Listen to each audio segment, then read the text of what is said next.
ఏపీలో ఐపీఎస్ని టార్గెట్ చేసిన Telugu Desam party next తమ టార్గెట్ డీజీపీనే అని బహిరంగంగా కూడా చెప్తోంది. డీజీపీని తప్పించాలి అంటూనే ఆ ప్లేస్లో డీజీపీని తప్పిస్తే ఏబీ వెంకటేశ్వరరావు వస్తారంటూ టీడీపీ అధికార ప్రతినిధులు డిబేట్లలో బహిరంగంగానే చెప్తున్నారు. తెలుగుదేశం పార్టీ మీడియా కూడా అదే ప్రచారం చేస్తూ ఉంది. ఏబీ వెంకటేశ్వరరావుకు కావాల్సినంత సీనియారిటీ ఉంది. ఇప్పుడు వైసీపీ భయం కూడా అదే, ఏబీ వెంకటేశ్వరరావు వచ్చేస్తారేమో రాజేంద్రనాథ్ రెడ్డిని తప్పిస్తే అని వైసీపీ కూడా భయపడుతోంది. కాకపోతే ఆయన మీద ఇప్పుడు ఒక సస్పెన్షన్ ఉంది. అది పొలిటికల్ సస్పెన్షన్ మాత్రమే. తెల్లారేసరికి దాన్ని ఎత్తివేసి డీజీపీగా తీసుకురావచ్చు. ఏబీ వెంకటేశ్వరరావుకు అన్ని అర్హతలు ఉన్నాయని తెలుగుదేశం పార్టీ అధికార ప్రతినిధులు, తెలుగుదేశం పార్టీ మీడియా వాదిస్తోంది. అయితే ఇక్కడ ఒక విషయం గమనించాలి. సస్పెన్షన్ నిఘా పరికరాల వ్యవహారంలో అక్రమాలకు పాల్పడ్డారు అన్న వ్యవహారంలో జగన్మోహన్ రెడ్డి ప్రభుత్వం ఏబీ వెంకటేశ్వరరావు పైన చర్యలు తీసుకుంది. అదొక్కటే కాదు, ఏబీ వెంకటేశ్వరరావుకు అంతకుముందు కూడా కాస్త వివాదాస్పదమైన ట్రాక్ రికార్డు కూడా ఉంది. 2019 ఎన్నికలకు ముందు ఆ సమయంలో ఏబీ వెంకటేశ్వరరావు ఏపీ ఇంటెలిజెన్స్ చీఫ్గా ఉండేవారు. ఆ సమయంలో ఈయన మీద అనేక ఆరోపణలు రావడం, వైసీపీ ఎమ్మెల్యేల కొనుగోలులో కూడా ఈయనే ప్రత్యక్షంగా పాత్ర ఉంది.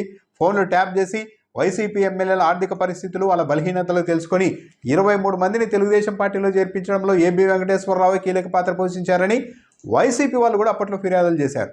ఇలా అనేక ఫిర్యాదులు వెళ్లడంతో ఏబీ వెంకటేశ్వరరావును ఎన్నికల సమయంలో ఈసీ బదిలీ చేసింది. ఆ సమయంలో చంద్రబాబు నాయుడు ప్రభుత్వం ఒక ఏబీ వెంకటేశ్వరరావు కోసం ఏకంగా ఫైట్ చేసేందుకు, ఢీ కొట్టేందుకు కూడా సిద్ధమైంది.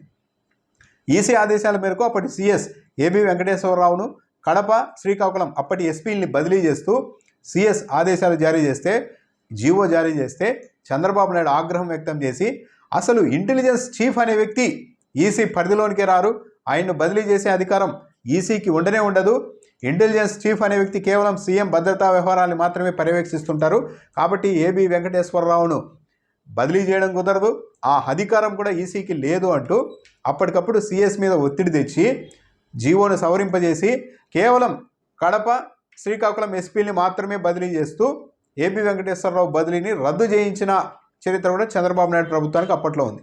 కాకపోతే ఆ తర్వాత ఈసీ ఆగ్రహం వ్యక్తం చేయడంతో ఏబీ వెంకటేశ్వరరావును అయితే పక్కన పెట్టేశారు ఆ తర్వాత. కానీ ఆసక్తికరమైన అంశం ఏంటంటే, ఆ రోజు ఇంటెలిజెన్స్ చీఫ్ అనే వ్యక్తి మీద చర్యలు తీసుకునే బదిలీ చేసే అధికారమే ఈసీకి లేదు, ఆయన కేవలం సీఎం వ్యవహారాలు మాత్రమే చూస్తుంటారని చెప్పిన తెలుగుదేశం పార్టీ, అదే మీడియా ఈరోజు మాత్రం ప్రస్తుత ఇంటెలిజెన్స్ చీఫ్గా ఉన్న సీతారామాంజనేయుల్ని తక్షణం అక్కడి నుంచి తప్పించాలి, ఆయన ఎన్నికల్ని మొత్తం ప్రభావితం చేస్తూ ఉన్నారు, రకరకాలుగా ఎస్పీని కూడా బెదిరిస్తున్నారు అంటూ ఇదే తెలుగుదేశం పార్టీ మీడియా ఈరోజు ఇంటెలిజెన్స్ చీఫ్ పైన ఈసీ చర్యలు తీసుకోవాలని డిమాండ్ చేస్తుంది. ఆ రోజేమో ఇంటెలిజెన్స్ చీఫ్ పైన చర్యలు తీసుకునే అధికారమే ఈసీకి ఉండదని వాదించి జీవోల్ని కూడా రివర్స్ చేయించిన చంద్రబాబు నాయుడు ప్రభుత్వం ఈరోజు ఆ పార్టీ మాత్రం ఇంటెలిజెన్స్ చీఫ్ను కూడా బదిలీ చేయాలి అంటుంది. ఇదొకటి అయితే 2019 ఎన్నికల సమయంలో ఈసీనే ఇంటెలిజెన్స్ చీఫ్గా ఉన్న ఏబీ వెంకటేశ్వరరావును ఎన్నికల విధుల నుండి తప్పించింది.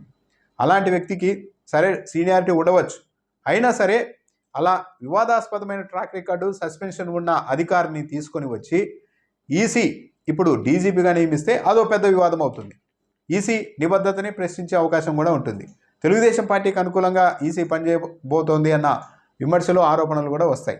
ప్రస్తుతం ఉన్న డీజీపీని బదిలీ చేయాలి అని ఈసీ అనుకుంటే బదిలీ చేయవచ్చు, కానీ మరో అధికారిని తీసుకొని వచ్చి అక్కడ డీజీపీగా పెట్టవచ్చు. కానీ ఏబీ వెంకటేశ్వరరావు లాంటి 2019లో తామే బదిలీ చేసిన అధికారిని ఇప్పుడు తీసుకొని వచ్చి పెడితే ఈసీ పైన అనుమానాలు కలుగుతాయి. కాబట్టి అలాంటి అవకాశానికి ఈసీ ఛాన్స్ ఇవ్వకపోవడానికే ఎక్కువ ఆస్కారం ఉంది.